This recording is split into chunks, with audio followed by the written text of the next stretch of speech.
सभी को जय मसीह की। आज हम पढ़ेंगे यिर्मयाह अध्याय 30, बंधुआई से छुटकारे की प्रतिज्ञा। यहोवा का जो वचन यिर्मयाह के पास पहुंचा वह यह है, इज़राइल का परमेश्वर यहोवा तुझसे यूँ कहता है, जो वचन मैंने तुझसे कहे हैं उन सबों को पुस्तक में लिख ले, क्योंकि यहोवा की यह वाणी है, ऐसे दिन आते हैं कि मैं अपनी इज़राइली और यहूदी प्रजा को बंधुआई से लौटा लाऊंगा, और जो देश मैंने उनके पितरों को दिया था उनमें उन्हें लौटा ले आऊँगा, और वे फिर उसके अधिकारी होंगे।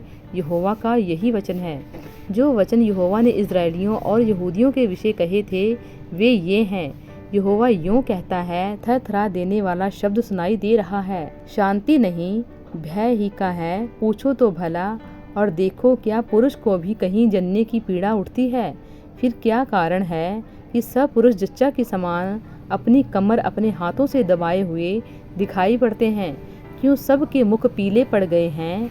हाय हाय, वह दिन क्या ही भारी होगा, उसके समान और कोई दिन नहीं।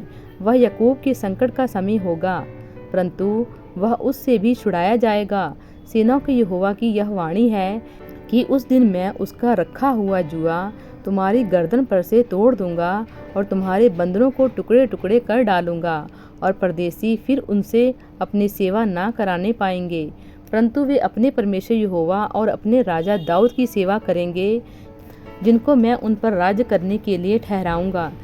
इसलिए हे मेरे दास याकूब, तेरे लिए यहोवा की यह वाणी है, मत डर। हे इज़राइल, विस्मित ना हो। दूर देश से तुझे और तेरे वंश को बंधुआई के देश से छुड़ा ले आऊँगा।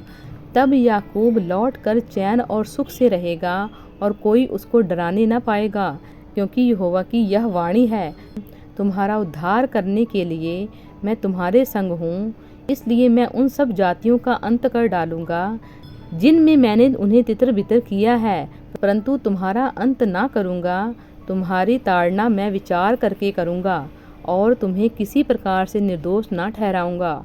यहोवा यूँ कहता है, तेरे दुख की कोई औषध नहीं, और तेरी चोट गहरी और दुखप्रद है।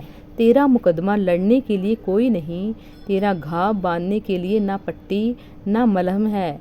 तेरे सब मित्र तुझे भूल गए, वे तुम्हारी सुधि नहीं लेते, क्योंकि तेरे बड़े अधर्म और भारी पापों के कारण मैंने शत्रु बनकर तुझे मारा है।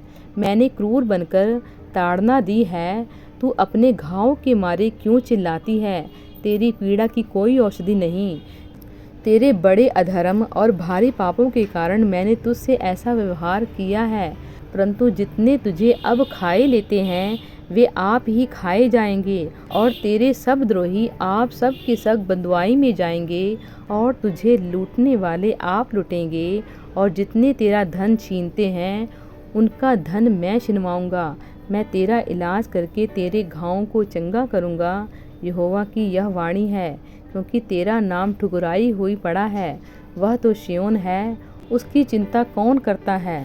यहोवा कहता है, मैं याकूब के तंबू को बंधुआई से लौटाता हूँ, और उसके घरों पर दया करूँगा, और नगर अपने ही खंडर पर फिर बसेगा, और राज भवन पहले के अनुसार फिर बन जाएगा। तब उनमें से धन्य कहने और आनंद करने का शब्द सुनाई पड़ेगा। मैं उनका वैभव बढ़ाऊँगा, और वे थोड़े ना होंगे। उनके बच्चे प्राचीन काल के समान होंगे, और उनकी मंडली मेरे सामने स्थिर रहेगी, और जितने उन पर अंधेर करते हैं उनको मैं दंड दूंगा। उनका महापुरुष उन्हीं में से होगा, और जो उन पर प्रभुता करेगा वह उन्हीं में से उत्पन्न होगा। मैं उसे अपने निकट बुलाऊंगा, और वह मेरे समीप आ भी जाएगा, क्योंकि कौन है जो अपने आप मेरे समीप आ सकता है? यहोवा की यही वाणी है। उस समय तुम मेरी प्रजा ठहरोगे, और मैं तुम्हारा परमेश्वर ठहरूंगा।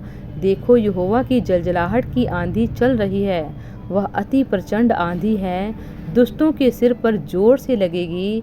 जब तक यहोवा अपना काम ना कर चुके और अपनी युक्तियों को पूरी ना कर चुके, तब तक उसका भड़का हुआ क्रोध शांत न होगा। अंत के दिनों में तुम इस बात को समझ सकोगे। प्रभु इन वचनों द्वारा आपको बहुतायत से आशीष दें। आमीन।